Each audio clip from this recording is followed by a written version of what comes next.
Anualmente, versículo 41, 2:41 de Lucas.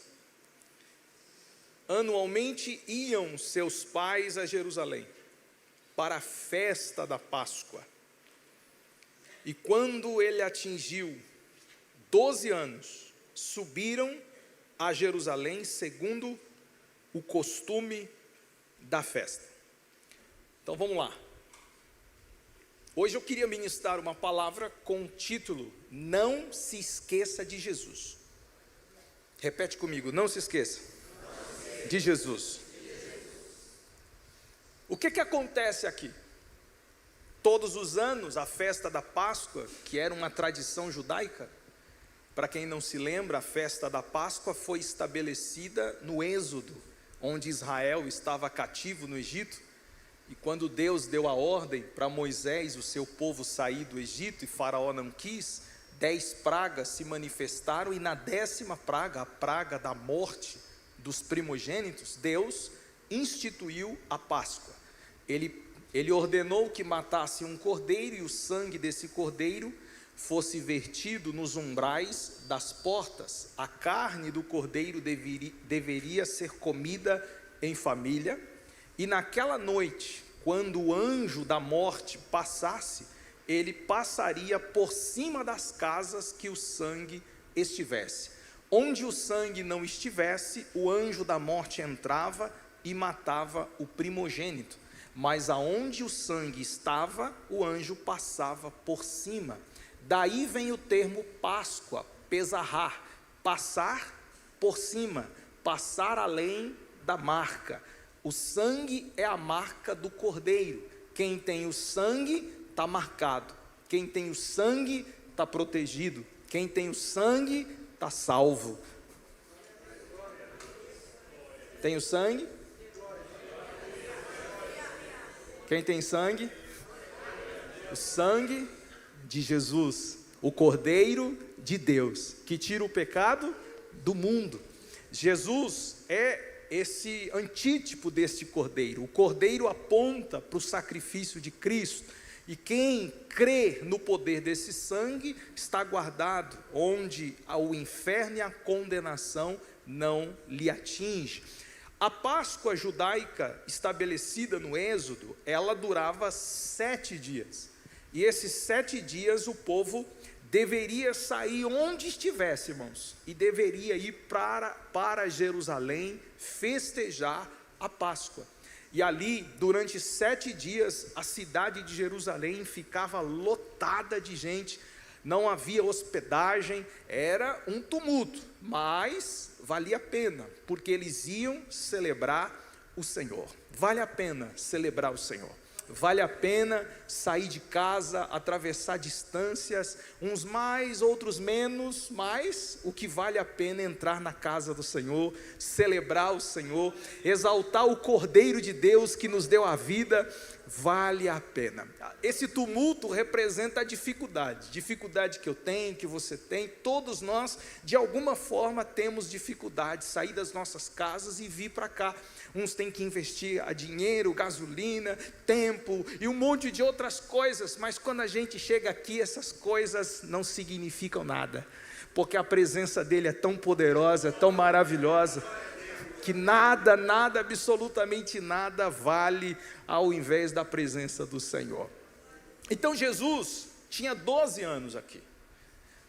Maria e José fez uma caravana como de costume e partia para Jerusalém.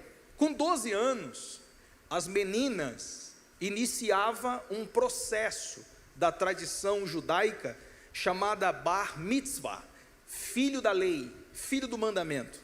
Os meninos eram a partir dos 13, as meninas a partir dos 12, porque a maturidade da mulher e do homem normalmente é diferente.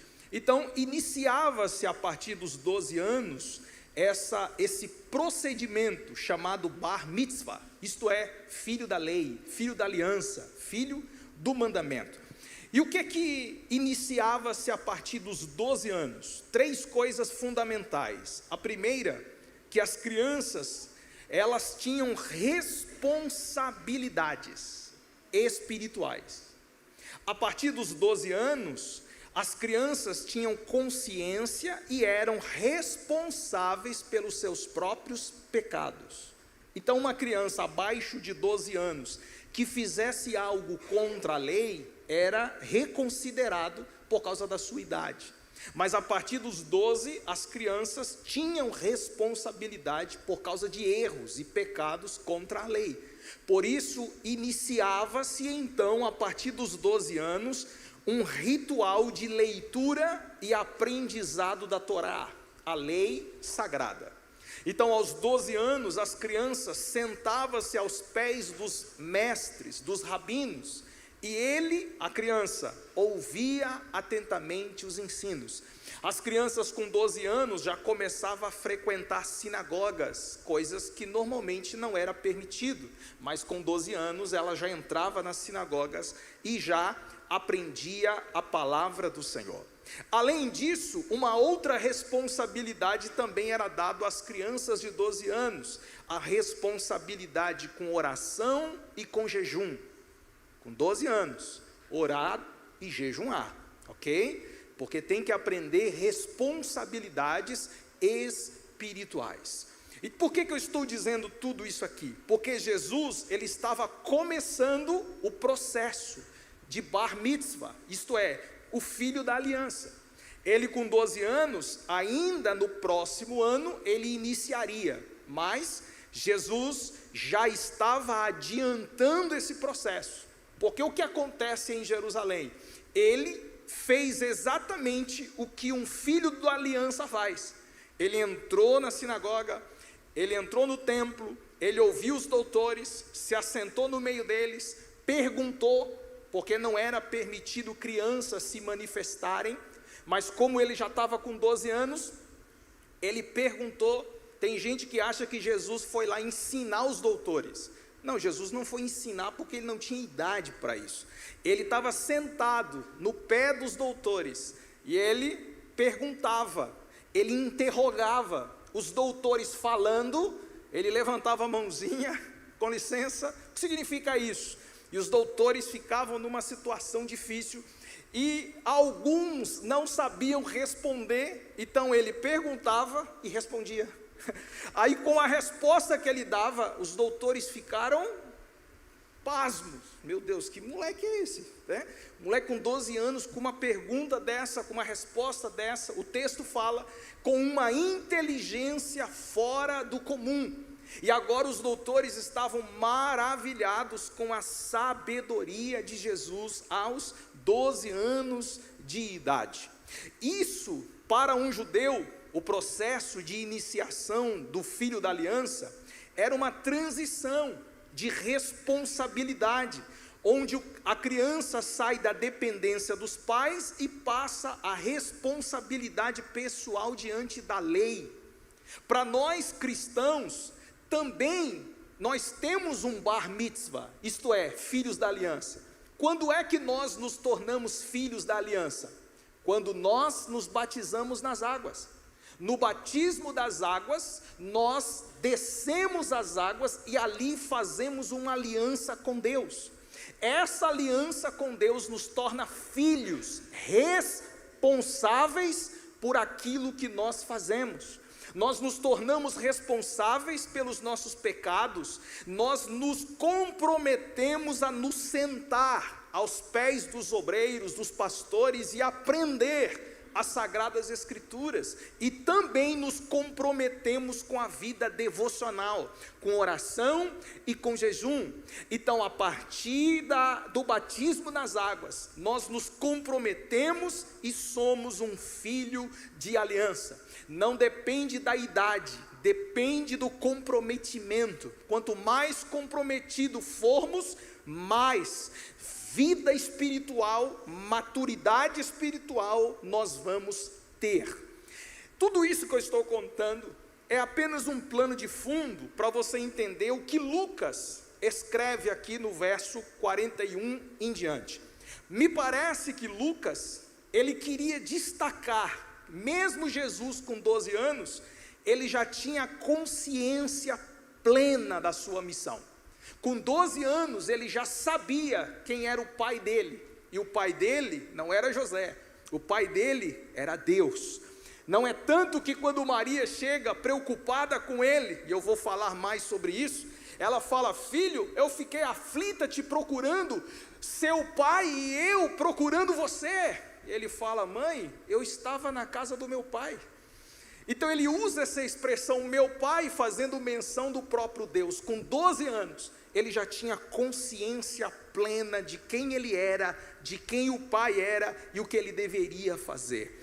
Foi a partir disso que a tradição da igreja, ela começou a batizar crianças com 12 anos. Qual é a idade certa de se batizar? Nós não temos uma idade certa, mas nós temos uma idade com base na tradição judaica, com 12 anos de idade. Tem pessoas que batizam um pouco antes, aí vai da avaliação dos pais e da maturidade da criança no batismo. Ok, fecho parênteses porque o nosso assunto não é batismo hoje, tá? Eu só estou contando o plano de fundo para você entender o que Jesus foi fazer nessa festa. Com 12 anos, ele vai para a festa em Jerusalém. De onde Jesus morava, Nazaré, até Jerusalém, era por volta de 112 quilômetros. Esse tempo era gasto mais ou menos numa viagem de 3 dias de viagens. 3 dias aproximadamente se fazia tudo aquilo. 7 dias de celebração da festa. Maria, José, parentes e amigos, eles vão, versículo 43, terminados os dias da festa, ao regressarem, permaneceu o menino Jesus em Jerusalém, sem que os seus pais o soubessem. Diga, eles esqueceram Jesus. Diga mais forte, eles esqueceram Jesus. E a mensagem de hoje é: não esqueça Jesus. Mas eles esqueceram.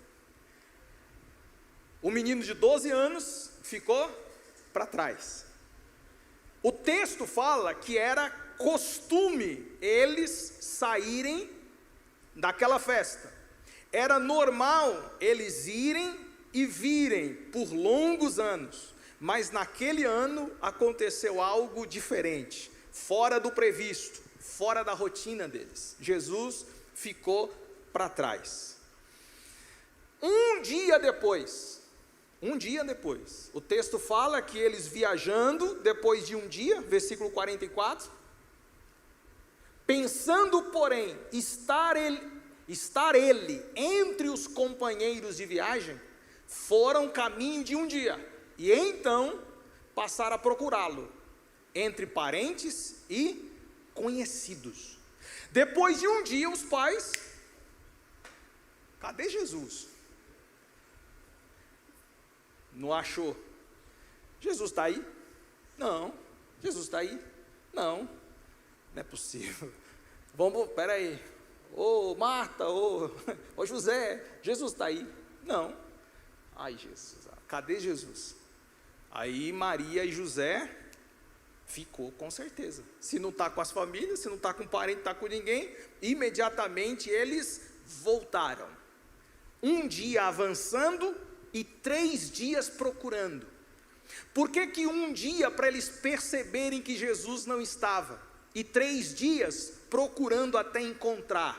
Simples, porque para perder é rápido, mas para achar demora. Por isso, não esqueça de Jesus. Tem muita gente perdendo rapidinho, mas demora a achar de volta. Quantos que na fé se perderam e está até hoje tentando se achar? Quantos que estavam numa caminhada abençoada, numa jornada de vida abençoada com Jesus? Daqui a pouco, eu não sei o que aconteceu na vida dele, eu não sei o que aconteceu na sua vida, que Jesus simplesmente não caminhou mais com você. Eu não sei se foi suas escolhas, eu não sei se foi suas decisões, eu não sei se você quis dessa forma, eu só sei que Jesus não anda mais na sua carruagem de vida. Agora, um dia se perde e demora a achá-lo, porque para achar requer esforço, comprometimento, uma busca diligente, tem que voltar para trás, tem que se arrepender, tem que retornar onde parou, e tudo isso requer esforço, e às vezes tem gente que não quer pagar esse preço, ele prefere seguir a viagem sem Jesus, do que voltar para achá-lo. Infelizmente tem gente com a sua caminhada de vida, com a sua jornada de vida, seguindo, de forma religiosa. José e Maria eram pessoas piedosas, todos os anos eles faziam a mesma festa em Jerusalém, eles cumpriam a lei, eles participavam das tradições, estavam no lugar de adoração, mas ainda assim, esqueceram de Jesus. Infelizmente nós temos pessoas religiosas, que vêm nos cultos de vez em quando, falam de Jesus, cantam louvores de Jesus, mas infelizmente, o Jesus que ele canta e o Jesus que ele diz servir, não caminha com ele no seu dia a dia, não caminha com ele na sua vida. Sua viagem de vida precisa ter Jesus. Quantas vezes que na correria da vida nos ocupamos com tantas outras coisas, e coisas boas, sim, coisas boas, mas infelizmente acabamos esquecendo do que é essencial. Quantas pessoas que estão dentro de atividades religiosas, caminhando com pessoas de fé, mas sem perceber, Jesus acabou sendo deixado para trás. Tem gente que se envolve muito bem com o templo, mas se esquece de se envolver com Deus do templo. Tem gente que se envolve muito bem com as práticas religiosas, com as festas religiosas, a Páscoa, a ceia, as músicas, as canções, os departamentos, os ministérios, se envolve bem com isso, mas se esquece de se relacionar com o essencial, com o principal, com Jesus. A presença dele é a coisa mais importante que nós temos. Você tem que se envolver com o templo e com Deus do templo. Você tem que se envolver com os ministérios e com o Deus que te chamou para os ministérios. Você tem que se envolver com as músicas, mas com o Deus das canções. Você tem que se envolver com a palavra, mas com o Deus da palavra. Onde você estiver, Jesus está com você, caminhando com você. Se envolva com Ele, ame Ele, honre Ele por onde você anda. Mas como é que nós perdemos Jesus? Eu vou dar só 2 fatores, com base no texto. Poderia falar de muitas outras coisas, mas só com base no texto, porque nós estamos pregando de forma expositiva. Então acompanhe comigo. Veja que no versículo 44, no versículo 43, ou melhor dizendo, Jesus ele permanece em Jerusalém, sem que os seus pais o soubessem. Veja, os dias das festas, ou o dia da festa termina, e eles regressaram, sem antes conferir se todas as crianças estavam nos seus devidos lugares, se todas as pessoas estavam nos seus devidos lugares. O fato deles levantarem e partirem sem uma conferência anterior, mostra que o foco em Jesus se perdeu. Está aqui o primeiro motivo, porque tem muita gente perdendo Jesus, porque começam a tirar os olhos dele, começa a perder o foco dele. Tem gente que começa muito bem, focado em Jesus, ele não vê o irmão da esquerda, não vê o irmão da direita, ele não vê defeito na igreja, ele não vê nada disso, ele só vê Jesus, mas daqui a pouco ele começa a tirar o foco de Jesus, e começa a colocar o foco nas coisas, nas pessoas, aí você começa a ver defeito, você começa a ver problema. Se você focar em mim, você vai ver que eu sou um cara cheio de defeito. Se você começar a focar no irmão, focar na irmã, você vai perceber que ela tem um monte de defeito, e se você focar em você, então, aí que você vai ver defeito, aí que tu vai ver defeito mesmo. Então, pastor, o que eu faço então? Olha para Jesus, irmãos. Ele é o modelo perfeito. Ele é o nosso alvo. O apóstolo Paulo em Filipenses fala que a gente esquece das coisas que para trás ficam e a gente avança para os que estão diante de nós. Nós prosseguimos para o alvo. Filipenses capítulo 3. Hebreus capítulo 12, o escritor fala assim: deixemos o embaraço, o pecado que tão de perto nos rodeia e corramos com paciência a carreira que nos está proposta, olhando para Jesus, autor e consumador da nossa fé. Nosso alvo é Jesus. A gente precisa olhar para Ele, porque se a gente ficar olhando para as coisas, a gente vai se embaraçar nas coisas. Então a gente deixa o embaraço para trás, foca nele e segue a nossa caminhada. Olhando para Jesus, você chega mais longe. Olhando para Jesus, você triunfa sobre os problemas. Pedro, ele olhou para Jesus e começou a caminhar nas águas. Ele olhou para Jesus e começou a andar por cima das águas. Mas a partir do momento que ele tirou o olho um pouco e começou a olhar para a força do vento, pastores, Pedro começou a afundar. Tem gente afundando na vida, tem gente afundando na fé, porque tirou o foco de Jesus, porque tirou os olhos dele. É por isso que a sua vida espiritual está afundando, é por isso que a sua vida ministerial está afundando, porque antes você era focado nele. Você acordava de manhã, bom dia Jesus. Hoje, quando você lembrar que é crente, já passou 2 dias.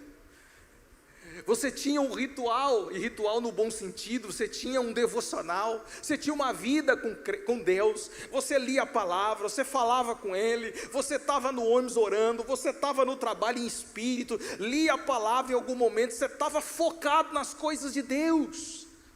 Mas daqui a pouco esse foco começou a parar, você começou a desvirtuar sua mente, você começou a focar em tantas outras coisas, você começou a tirar os olhos da presença dEle, e isso foi fazendo você ir afundando aos poucos. Ninguém perde Jesus da noite para o dia, é um processo. 12 anos, um dia chegou, a festa tinha 7, eles deveriam conferir se Jesus estava ou não estava, mas não conferiram. Talvez eles confiaram nas suas próprias experiências. Está aqui a segunda razão, porque tem gente que perde Jesus, porque perde o foco, e segundo, porque ele se apoia nas experiências. Tem experiência com Jesus que é maravilhosa e você tem que contar, mas não se apoie nelas. Tem testemunhos que Jesus faz na sua vida, são maravilhosos, e você tem que contar, mas não se apoie neles. Porque a partir do momento que eu começo a me apoiar nas minhas experiências passadas, quando eu começo a me apoiar nos meus testemunhos dos meus milagres que eu já recebi, e não me apoio mais no meu relacionamento com Ele, eu começo a perdê-lo aos poucos. É por isso que você vê algumas pessoas saudosistas que só contam coisas do passado. Lá atrás, irmão, eu vivi isso. Lá atrás, irmãos, Deus me fez isso. Lá atrás, irmãos, Deus. Parece que ele está falando de uma vida passada, não sei quantos anos. Aí nunca fala do agora. Nunca fala do dia de hoje. Hoje eu falei com Jesus. Hoje eu me envolvi com Ele. Hoje eu fui no ônibus, preguei o Evangelho. Não tem testemunho do agora. Só tem testemunho de 50 anos, 20, 30 anos atrás. Eu não estou dizendo que isso é ruim. Você precisa contar, mas não conte apoiado nas experiências. Conte no Deus que te deu essas experiências. Qual é o problema de me apoiar nas experiências passadas? É o versículo 44. Pensando, estar entre os companheiros de viagem, eles foram. Eu fui conferir se Jesus estava? Não. E por que eu fui? Porque eu pensei que ele estava. Qual é o problema de pensar uma coisa que não é real? É se apoiar no que é comum. Ah, mas 12 anos eu faço essa viagem. 12 anos eu vou e volto. Nunca me aconteceu. Não vai acontecer agora. O fato deles pensarem que Jesus estava entre os passageiros, mostra que muitas vezes nós nos apoiamos com as nossas rotinas e nos apoiamos em nossas religiosidades. O fato de eu ter tido uma experiência com Ele lá atrás, não me garante que Ele está comigo no agora. O fato de eu ter sido bem sucedido lá atrás, não significa que hoje Ele está sobre mim. Eu preciso entender que as minhas experiências do passado me fizeram chegar até aqui. Mas aqui eu preciso ter mais experiências para chegar para lá. É de experiência em experiência, de vida com vida, a Deus que nos faz chegar onde Ele quer que chegamos. Nunca se apoie em experiências, gente. Nunca se apoie em experiências. Conte experiências, mas não se apoie nelas. Elas não te sustentam. Quem te sustenta é Jesus. Ele é o fundamento, Ele é a rocha. Não vos conformeis com este mundo, mas sede transformados pela renovação do vosso entendimento. Romanos 12:2. De sorte que fomos sepultados com Ele no batismo da morte, porque como Cristo ressuscitou dentre os mortos, assim andemos nós em novidade de vida. Romanos 6:4. Então conheçamos e prossigamos em conhecer ao Senhor. Oséias 6:3. A vida com Jesus é uma vida de dia a dia, de relacionamento. Todos os dias aprendemos mais, todos os dias nos envolvemos mais, e todos os dias chegamos mais longe. Não se apoie em experiências. Experiências são boas, mas não deve ser como base para a nossa fé. Lembre-se, Ele quer te dar novas experiências. Um novo relacionamento mais saudável, mais íntimo, mais sincero, para você chegar ainda mais longe. Pensando, não pense, tenha certeza, Ele está com você, Ele caminha com você. Um dia de viagem, mais de 40 quilômetros percorridos, então eles passaram a procurá-lo. Presta atenção aqui, eles passaram a procurá-lo. Procurar onde? Aqui é que está o segredo. Perder Jesus já não é bom, agora procurar Ele no lugar errado é ainda pior. Perder Jesus já é algo de se preocupar, agora procurá-lo em lugares errados, aí, irmão, é desesperar. Eles começaram a procurá-los onde? O texto diz, entre os, coloca o texto aí, meu filho, capítulo 2, 44. Foram o caminho de um dia, então passaram a procurá-lo entre os, e os com. Então aonde foi que eles procuraram? No lugar errado, entre os parentes. Infelizmente não são poucas as pessoas que perdem Jesus e começam a procurá-lo na família. Aí é o momento em que as pessoas começam a se apoiar na comunhão e na tradição familiar. Você já viu alguém perdido na fé, mas o pai é pastor? Mas o vô é pastor? O cara está perdido na fé. Não, mas a mãe é do círculo de oração. Não, mas a tia é a mulher do coque. É a mulher da oração. Ele começa a se apoiar na família. Não, minha mãe está orando por mim, meu pai é homem de oração. Então o cara está perdido nesse mundo, não tem uma vida com Cristo. Mas aí aonde ele vai procurar? Na família. Ele não vem para a igreja, ele não fecha a porta do quarto e vai orar. Ele vai pedir oração para a mãe, ele vai pedir oração para o tio, vai pedir oração para o pai, vai pedir oração para o avô, porque ele reconhece a família como uma autoridade espiritual, mas ele próprio está perdido. Ele não fala com Jesus, não se relaciona com Jesus. Você precisa ter a sua própria intimidade com Deus. Deus não tem netos, Deus tem filhos. Filho de pastor não é pastorzinho, não é não. Filho de crente não é crentinho, Não é não. Crente é quem crê em Jesus, independente de qualquer pessoa, independente de qualquer um. Não se salva por tabela. Não se salva por tabela, se salva por fé. Quem crê será salvo. Não é porque é filho de um pai crente que vai ser salvo por ser filho de pai crente. Não, o filho é santificado pelo pai, porque o pai ministra sobre ele a palavra, mas quem salva é Cristo, e só por Jesus Cristo seremos salvos. Onde eu encontro ele? Não é na família, apesar dele estar lá, mas não é lá. Onde eu encontro ele? Eu sei, nos amigos. Também não. Não é nas experiências dos amigos.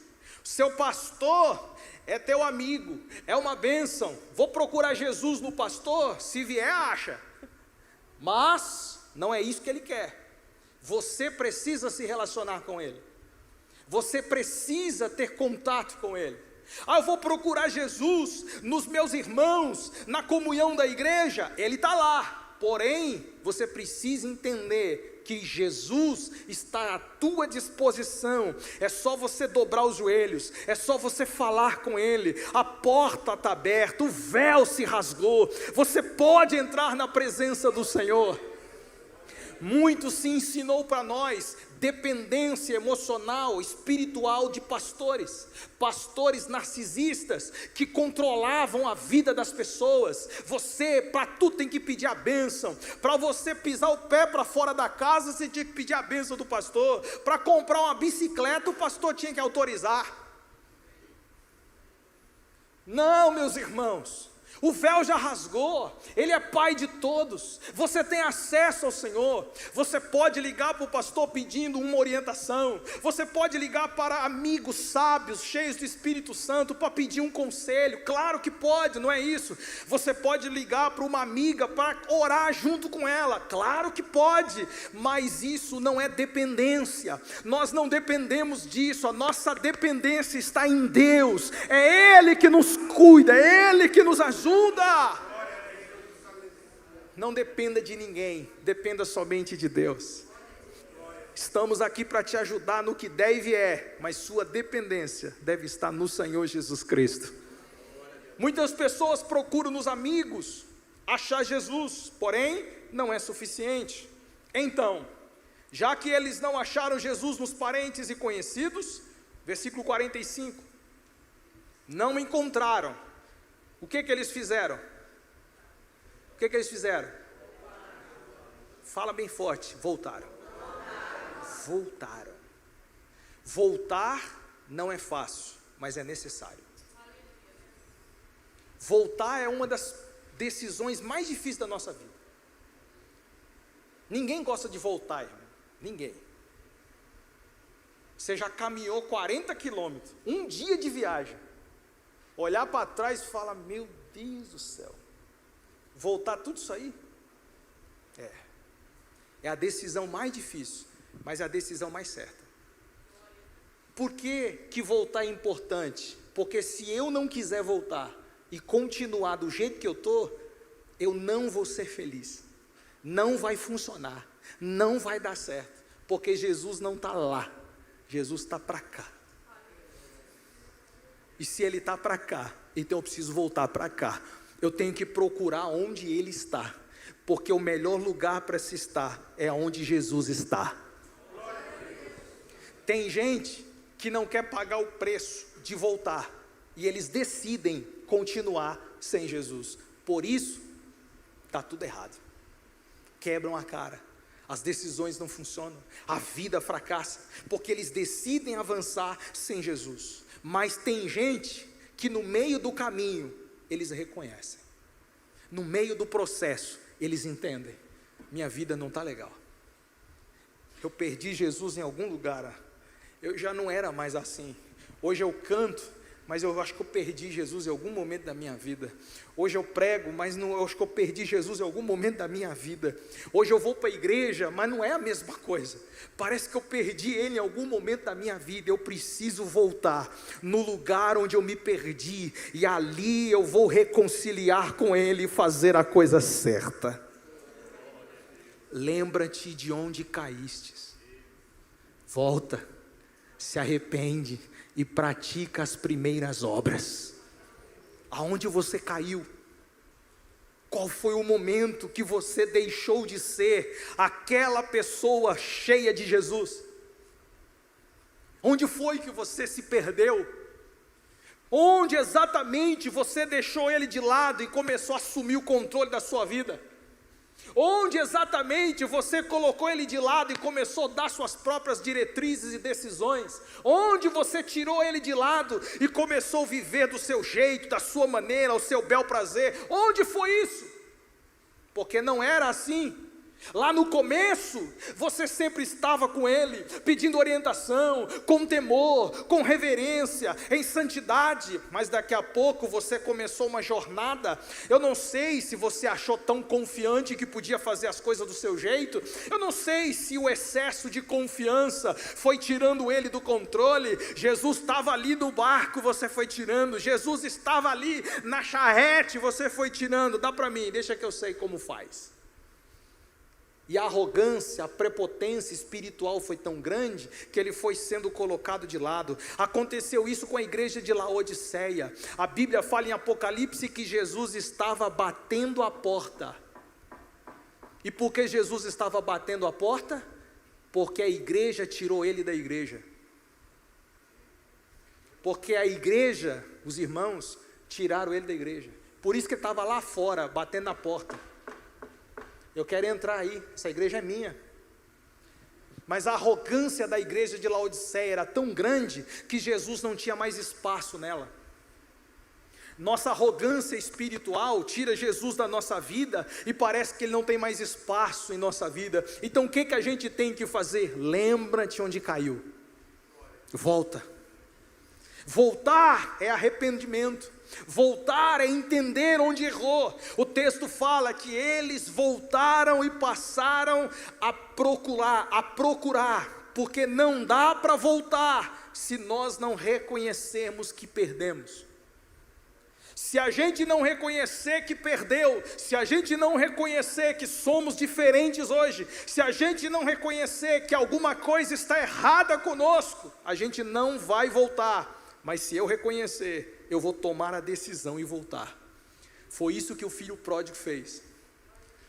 Quando ele estava naquele chiqueiro, desejando comer comida de porco, ele reconheceu: onde é que eu estou? Olha só onde eu vim parar.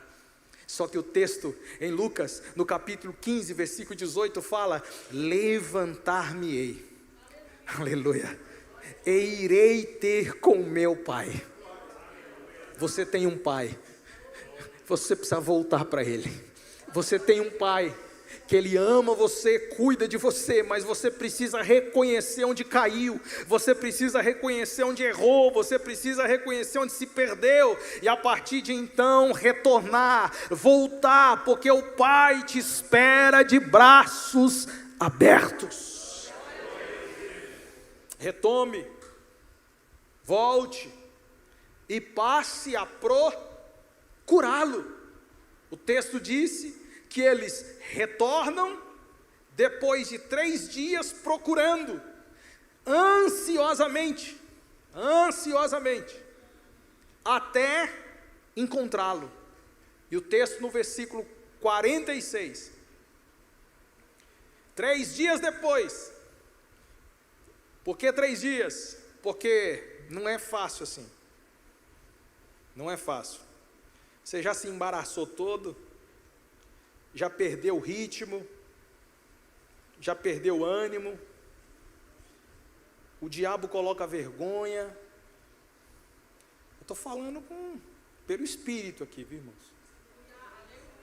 O diabo começa a colocar vergonha, você já fica todo sem jeito, sabe?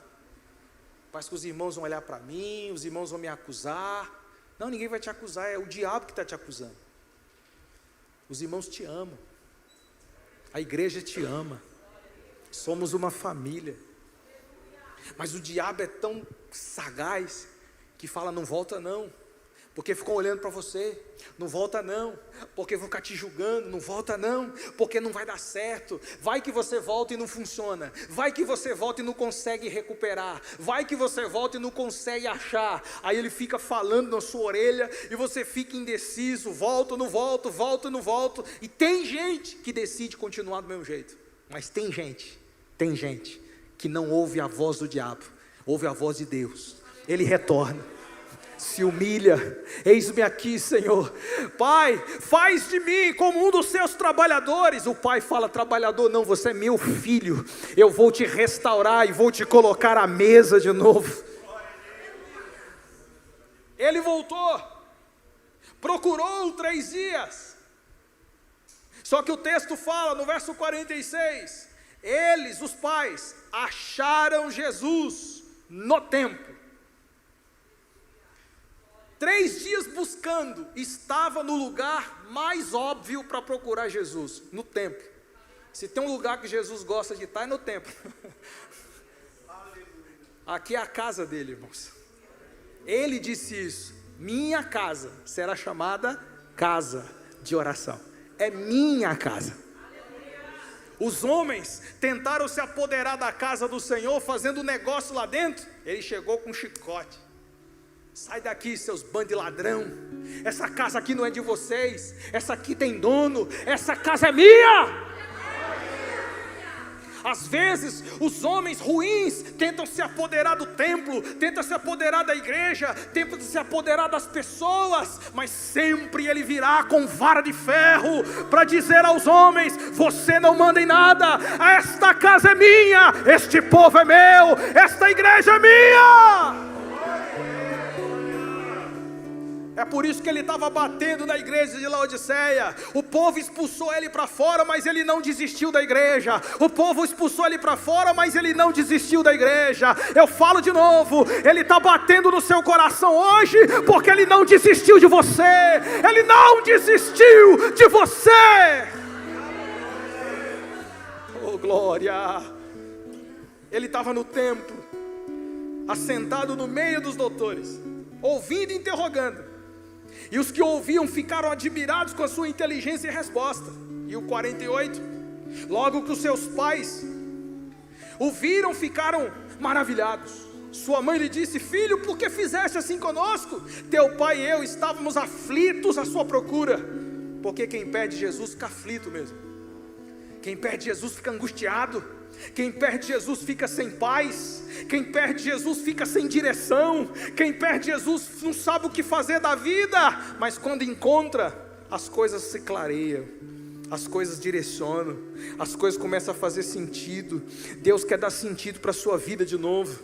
Deus quer fazer seu coração descansar, porque a presença dEle faz isso com a gente. A presença dEle nos conforta, nos consola. A presença dEle nos dá direção. Ele lhes respondeu: por que me procurava? Não sabia que eu devia cumprir para estar na casa do meu pai? Tem algumas traduções que falam que ele estava fazendo os negócios de Deus, ou os negócios do pai. Só que a versão mais correta é esta: não sabias que cumpria estar na casa do meu pai? Porque ele estava no templo. O templo é a casa do Pai, e ele estava ali para cumprir a vontade do Pai. Onde Jesus estava, eu concluo, no centro da vontade de Deus. Aonde eu acho Jesus? No centro da vontade de Deus. Não é na tua vontade, é na vontade do Pai. É lá que você acha Jesus. Viva a vontade de Deus, e Jesus sempre estará com você. Viva a vontade de Deus, e o Espírito Santo sempre vai guiar os seus passos. O Espírito Santo vai te direcionar. Conclusão: Maria e José andaram um dia inteiro sem Jesus, mas demorou 3 para achá-lo. Se você entende a importância de Jesus, examine o seu coração. Será que a sua vida espiritual, material, familiar, não acabou deixando Jesus de lado? Examine o seu coração nessa noite e veja se Jesus caminha com você, se você está no centro da vontade de Deus, se você não se perdeu, porque se você estiver perdido, sem rumo, sem direção, é um fator importante para você dizer: eu preciso dele, e o lugar melhor para se achar é aqui nesse lugar. Feche os seus olhos. Espírito Santo, eu oro